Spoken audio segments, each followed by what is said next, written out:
Jadi ayat-ayat Al-Quran ini berbentuk syair. Jadi kalau siapa yang nak buat Al-Quran ini, dia mesti seorang penyair yang hebat.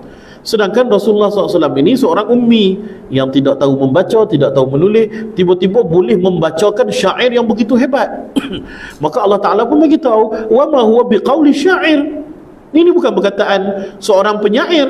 Kamu pun tahu yang Nabi Muhammad SAW itu seorang yang ummi, tidak dapat membaca, tidak dapat menulis. Jadi tidak dapat membaca dan tidak dapat menulis itu bukanlah satu kecacatan bagi Nabi SAW. Dulu masa saya kecil-kecil, bila baca sejarah sirah Nabi ni, duk dengar ustaz-ustazah duk kata Nabi kita ni tak pandai baca, tak pandai menulis, timbul rasa tak puas hati. Tak puas hati dalam hati. Sebab Nabi kita ni Nabi paling mulia, ketua para Nabi, kan, dikatakan paling hebat ini, tapi tak boleh baca, tak boleh menulis. Sedangkan kita budak-budak pun pandai baca, pun pandai menulis.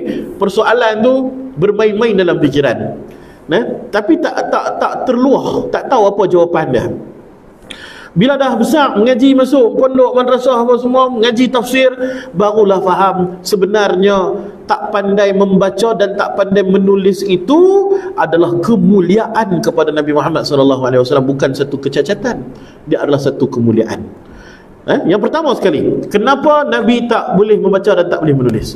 Sebab kalau Allah Ta'ala menjadikan Nabi Muhammad SAW ni pandai membaca dan pandai menulis, maka mereka akan menuduh Nabi Muhammad sendiri yang mengarang Al-Quran ni. Hang kan pandai baca, hang kan pandai tulis, hang karang sendirilah Al-Quran ni, mesti bukan daripada Tuhan punya, daripada hang ni. Dia pun akan kata Nabi Muhammad ni yang tulis sendiri. Itu yang pertama. Yang kedua, kenapa Allah jadikan Nabi ini tak pandai membaca dan tak pandai menulis? Supaya bila Nabi ini mendapat kenabian, menyampaikan wahyu, nanti akan ada orang yang nak tumpang populariti Nabi. Siapa dia? Siapa lagi kalau bukan orang yang mengajar baginda membaca dan menulis. Sekali dia main, tu Nabi aku ni tok guru dia tak? Kalau hang ni muliakan dia, hang kena muliakan aku lebih lagi. Aku ni guru dia. Kan? Nah, maka orang akan ambil kesempatan. Guru-guru dia akan ambil kesempatan. Cikgu-cikgu sekolah dia akan ambil kesempatan. Dan hampa duk muliakan sangat Muhammad ni level-level anak murid aku lah. Dia ni dulu sekolah, aku yang ajak dia ABC, aku yang ajak dia alif bata. Maka Allah tidak mahu ada yang berada di atas Nabi SAW. Nabi lah adalah guru kepada guru, maka tidak ada guru di atas Nabi. Nabi lah guru kepada guru. Semua guru-guru berada di bawah Nabi. Tidak ada siapa pun yang boleh klaim diri dia adalah guru kepada Nabi. Tak ada. Pasal Nabi tak belajar daripada siapa-siapa. Nabi ni, guru Nabi hanyalah Jibril alaihi salam. Satu-satunya yang boleh mengaku sebagai guru Nabi ialah Jibril alaihi salam. Jadi tak bolehlah tiba-tiba main kata saya ni guru kepada Muhammad tak. Ajak apa dia? Aku ajak dia menulis, aku ajak dia membaca, aku ajak dia syair, aku ajak dia bahasa Arab, aku ajar dia lenggok-lenggok bahasa, berpantun. Mulalah menjadi fitnah.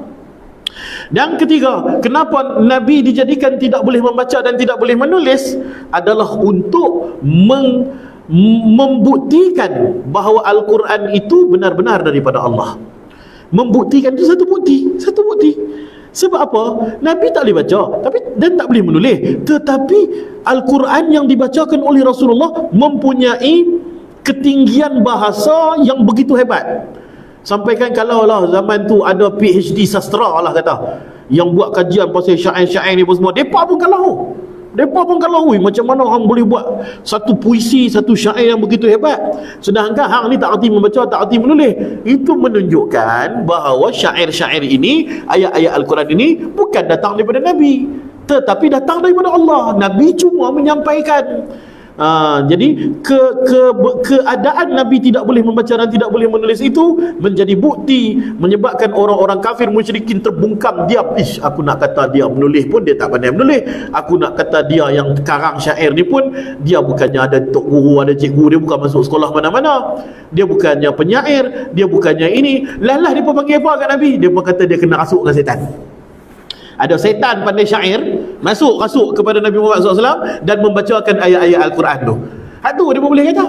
Dia pun kata Nabi kita ni kena rasuk dengan setan. Lepas tu tak jalan juga. Lepas tu mereka kata apa? Majnun. Mereka kata dia gila. Orang gila kan kadang-kadang lagi dia boleh cakap kosong kan. Bila dia bercakap kosong, tiba-tiba terus susun cantik jadi macam ayat-ayat Al-Quran. Nah, mereka kata dia gila, mereka kata dia kena rasuk dengan setan. Mereka kata dia kahin, mereka kata dia sahir. Ada banyak ayat-ayat Al-Quran yang mengatakan tuduhan-tuduhan orang-orang kafir. Sebab mereka nak kata dia karang tak boleh. Dia tahu dia ni umi. Dia tahu dia seorang yang tak boleh membaca dan tak boleh menulis. Jadi nak kata dia buat sendiri tak boleh, nak kata dia yang karang syair tak boleh, nak kata dia ni ada tok guru yang ajak dia pun tak ada tok guru. Lah dua benda tu dia pun boleh kata. Sama ada dia gila atau dia kena rasuk dengan setan. Yang kedua-duanya itu pun disangkal oleh Allah Subhanahu Wa Taala. Yang seterusnya, kenapa Nabi SAW ini tidak membaca dan tidak menulis adalah untuk menghina orang-orang kafir musyrikin Mekah. Orang kafir musyrikin Mekah pada zaman Nabi dulu, mereka ini mengagungkan ilmu syair, ilmu sastra. Siapa yang pandai bermain kata, siapa yang pandai bersyair, siapa yang boleh menyusun kata-kata hujung dia semua sama je, maka orang ini akan diangkat menjadi pemimpin. Yang menjadi pemimpin macam Abu Jahal, Abu Lahab, Abu Talib, Khalid, bukan Al-Walid, yang nama Al-Walid Mughirah, dan orang-orang yang ada di sini, Umayyah dan sebagainya, Umayyah bin Khalaf semua. Depa-depa ni semua adalah golongan-golongan yang pandai bersyair. Terutamanya Abu Jahal. Abu Jahal digelar sebagai Abul Hikam, bapa kepada kebijaksanaan. Sebab apa? Sebab dia sangat pandai bersyair. Siapa-siapa yang nak lawan bercakap dengan dia, dia boleh potong, dia boleh kalahkan dengan syair dia. Ada ramai penyair-penyair pada zaman